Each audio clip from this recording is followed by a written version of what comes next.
React എവിടെ ഇടുക, respond എവിടെ ഇടുക? ഇത് തമ്മിലുള്ള വ്യത്യാസം എന്താ?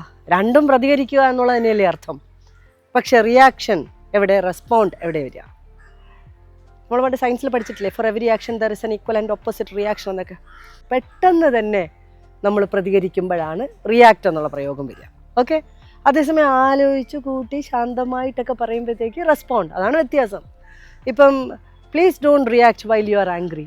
ദേഷ്യമായിരിക്കുന്ന സമയത്ത് റിയാക്ട് ചെയ്യരുത്. ദേഷ്യമായിരിക്കുമ്പോൾ ആരാണ് ക്ഷമയോടെ ആലോചിച്ച് കൂട്ടി ഉണ്ടാവില്ല. ദേഷ്യം വരുമ്പോൾ ആൾക്ക് ഒരൊറ്റ ഭാഷയേ ഉള്ളൂ, അങ്ങോട്ട് ശബ്ദം കൂട്ടി ചളപടേനെ അങ്ങോട്ട് പറയുക അല്ലേ. അപ്പോൾ അത് റിയാക്ഷനാണ്. ഇപ്പോൾ ഒരു ചലന്തിയെ കണ്ടു, ഒരു പെൺകുട്ടി പാനിക്കായിട്ട് പെട്ടെന്ന് റെസ്പോണ്ട് ചെയ്യാണ്. അപ്പം നമ്മളെങ്ങനെ പറയും? She reacted loudly when she so A spider എന്ന് പറയാം. മനസ്സിലാവുണ്ടോ? അപ്പോൾ പെട്ടെന്ന് പ്രതികരിക്കുക എന്നുള്ളതാണെങ്കിൽ റിയാക്ഷൻ. അതല്ല, വളരെ ശാന്തമായി പറയുക. ഇപ്പം ഹീ റെസ്പോണ്ടഡ് പ്രൊഫഷണലി, വളരെ പ്രൊഫഷണലായിട്ട് റെസ്പോണ്ട് ചെയ്തു എന്ന് വെച്ചാൽ ദേഷ്യത്തിലല്ല, കാര്യം പറഞ്ഞ് മനസ്സിലാക്കുക എന്നുള്ളതാണ്. മനസ്സിലാവുണ്ടോ? അപ്പോൾ hope you understood the grammar. Welcome to Shanine's academy. പിന്നെ നമുക്ക് ഈ കുഞ്ഞു കുഞ്ഞു ഗ്രാമർ മാത്രം പഠിച്ചിരുന്നാൽ പോരാ. നന്നായിട്ട് ഇംഗ്ലീഷ് സംസാരിക്കുന്നതിന് പല ഘട്ടങ്ങളുണ്ട്. ഒന്ന്, ഗ്രാമർ തീർച്ചയായും പഠിക്കണം. വേറൊന്ന്, സംസാരിച്ച് ശരിയാവുന്ന 2 മണിക്കൂർ ഡിസ്കഷൻ ഇട്ടിട്ടുണ്ട്.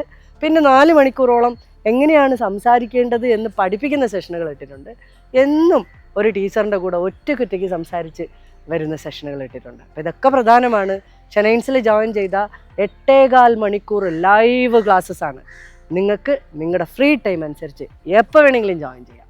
So welcome to Shanine's academy. Thank you so much.